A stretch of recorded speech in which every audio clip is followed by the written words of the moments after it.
Hey, what's up, everyone? All right, so we haven't done an eBay unboxing in a while.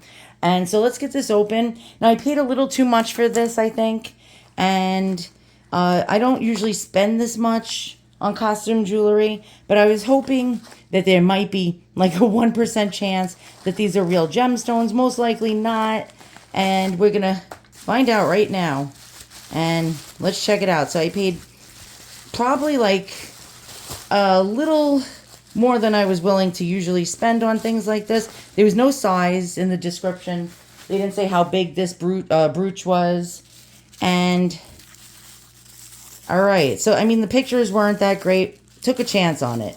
Sometimes you win, sometimes you lose. So what's the worst that could happen? It could be worth the $45 I spent. And then tax and shipping. And so like 55 bucks. All right. So let's check it out. All right, so I suspect that this is from the 1880s, and it is, let's see, let's check out the back, and if we can get a close-up, you can tell Victorian from the tube hinge that you see here. Now, if it's really old Victorian, it would have a C clasp, shaped like a C, but this one, yeah, it does have a C catch. Okay, so this is Victorian. The older pieces have this pinpoint jutting out past the frame. So we're getting towards the late 1880s, 1890s time frame, right about there. All right, we have a porcelain disc with gems going around it. A lot of times you'll get costume jewelry that's Victorian or earlier, and it's not marked. So a lot of the metal is not marked with the gold purity. It really, I mean, they were supposed to do it, but they didn't generally. And all right, so let's go. Now, these little miniature portraits on ivory or porcelain discs are highly, highly collectible. They had actually painted them on mother of pearl as well, and all sorts of mediums. But on porcelain, people love these little beautiful, beautiful type of hand painted. My dogs are growling. What are you grumbling about over there? Yeah, these little miniatures are highly, highly collectible. And when I saw this, I was like, oh my God, is that aquamarine? Well, chances are low that it is aquamarine, and chances are low that this is real gold. Could be gold filled, but sometimes, believe it or not, old Victorian jewelry that you might think is brass, after you clean it up, you start to say, wait a minute, this is really yellow. And then you do a test, and it's not gold filled, it's real gold. So we'll get to the nitty gritty in a moment. What we have here is a portrait of a very famous lady, and I cannot pronounce her name correctly, so I'm going to have to Google it really fast. Recamier. It's Madame Recamier. And she was like really, really a very attractive lady. And when she was only, I think, like 16 or something, she married a 45-year-old ill. And she got stuck in that marriage. And there's rumors that it was her father that she married, because during this time we were going through the French Revolution, where they were actually lopping off the heads of kings and queens. And so apparently, if your father got his head lopped off, you wouldn't get his inheritance. And so apparently he married his daughter in order so if he gets his head chopped off, she can get his riches, because he was a wealthy banker, I believe. And she was well read, and she had circles of people that were really, really very academic, and they thought she was a beauty for her day. Let's get in there close if we can see. This is very hard to show you, but there we go. We got this painting on porcelain, very pretty, very, very, almost like Napoleon Bonaparte's wife, Josephine, with that beautiful little thing going through her hair with the top knot. Now, is this paste? Now, what is paste gems? Okay, basically, during the Victorian era and earlier, as early as I believe the 16 or 1700s, of course, they didn't have electric lights. So women like to walk, like if they were going to, say, some place where they had to show themselves off and it was dark out, they had to walk around with candlelight, right? Or gaslight. And so when they wore sparkly things, the candles actually illuminated diamonds. Now, diamonds, of course, even today, were very, very expensive. Even the upper middle class really couldn't afford them. So some genius came up with an idea to take glass, which, by the way, Swarovski was one of the people that did this, and add some kind of like metal, like little speckles of metal into it, and fire it at a really hot temperature, and it sparkled brilliantly. And a lot of times also they would take this glass or crystal, faux gems or fake gems, and they would put foil behind it. So a lot of these old brooches you'll see that actually have paste gems on the back, it'll be covered off. So you wouldn't see it on the other side. And there would be foil, like actually like a mirror behind it in a certain color. So if they wanted to make clear glass look like rubies, they would put like ruby colored foil behind it. If they wanted to make diamonds more brilliant, they'd put foil. If they wanted to make sapphires, they would put like a cobalt blue color through the backing of the foil. But this is very odd because it does not have the back of the jewels covered. So they wanted the light to get through it somehow. And so we're going to test, how can you tell if you have paste? Well, I'm not a gemologist, but one of the main things about this is look for bubbles. So if you see little tiny bubbles in it, then it's most likely glass or crystal that was hand blown. So let's try to get in there close. And I do not see it. Now, a lot of paste gems were molded, so they'll all look uniform or perfectly, like the facets will be perfect from one gem to another. Early cut real gemstones were like sort of crooked and they weren't perfect. And, you know, like one side might have been like faceted different than another. Let's go ahead and take a look at this. And I am no gemologist. I do not have a tester for gems, but I mean, it looks pretty perfect to me. I do not see bubbles though. So I'm going to go ahead, get my loupe out. By the way, this is a great loupe that you can get on Amazon. I'll put a link in the description below. These are under $10 generally. I mean, the price could actually, let me just pull back here. The price could go up or down. But what's great about these loupes is it's, let's go ahead. It's 30 times magnification, and also 60 times magnification, and also 90 times magnification. Plus it has an LED light. So it's built in, and you can also see UV. It has UV light in there. So it's this little cute little thing with like this snakeskin design. You can get it in different colors. And it slides out, and then there's a light. And there's a switch. I don't know if you can see that. And so you can have it towards the 90 times magnification. You can put it on UV, which is a purple light. You can shut it off right there. Or you can actually like illuminate the 60 times. And here we go. So this is 30 times. This is 60 times magnification and 90 times. And so let's go ahead and take a look. Here's our light. You can see this is pretty bright. And I'm going to maybe try to show you guys what it looks like with the loupe. Let's see if we can do this.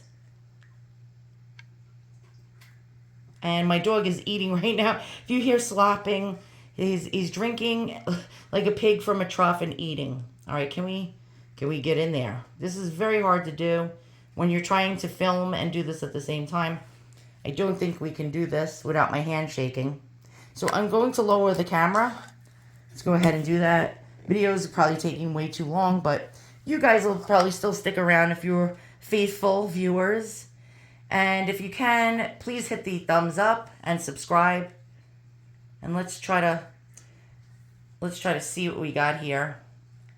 Very hard for me to show you. All right, so we're in the dark. This is an after I made the whole damn video, and I thought this could possibly be non-paste jewelry and real aquamarines. I did a further study with one of these flashlights that are UV lights. It's purple. And wait till you see this. All right, hold on. It's uranium. We have uranium. So there's uranium in this glass. Do you see this? And very old glass and crystal had uranium in it. And up until about the 20s and 30s, a lot of glass had uranium as early as like the Georgian period and earlier as well. So we got uranium. And so now we know for sure these are not real aquamarines, but this is fascinating, absolutely fascinating. What I'm going to do is clean it really fast. I'm going to show you guys. We're going to do a fast motion ASMR type of deal. If you like watching people clean, we're going to get out the polish, which is my Simichrome, and we're going to polish this up, clean each gem, and clean this, and try to get this to look more shinier. Links for the Simichrome will be in the description below. If you live in California, you're absolutely screwed. You can't get this product.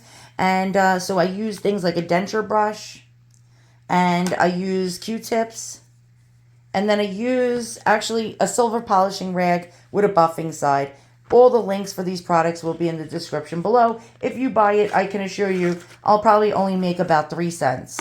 So it's not like I'm being sponsored by these companies. All right, let's get started. First, we want to do a patch test and make sure that this doesn't destroy the metal. So we're going to find a spot on the back and a spot that we wouldn't notice if there was, you know, if the finish comes off. So I'm just going to rub it, and then we're going to do this all in fast motion once I figure out whether or not this is safe. And you can see absolute filth coming off of this. This is, I mean, after all, from the 1880s, 1890s, without a doubt. And we can see it's safe. All right, so we'll do this in fast motion.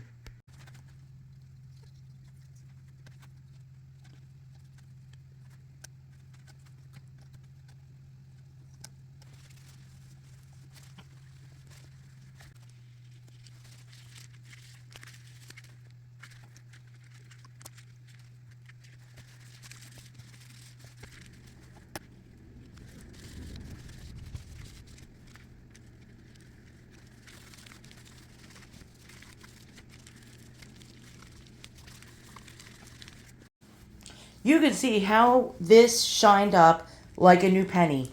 And now I did not overpay, okay? But wait, we have to clean the gems. We're not going to do this in slow motion, but we're going to use lens cleaner for eyeglasses. We're going to spritz a little onto a Q-tip and clean each and every one of these gems to sparkle them up a little. Okay? And I just want to make sure this is not wet. Okay. Okay, now it's nice and wet.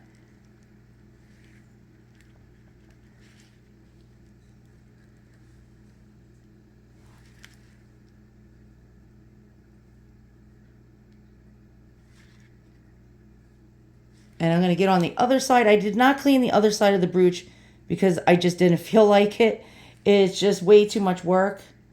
But we want to get in here to clean those little gems, if we can get into the backs of that. And I'm going to just take the dry end of my Q-tip and dry. They're not glued in, they're actually set, which is good. And I'm just going to go around and dry with the dry ends of my thing, and it's even more brilliant. And now I'm going to take my buffing rag. Let me just put the cap back on the Simichrome.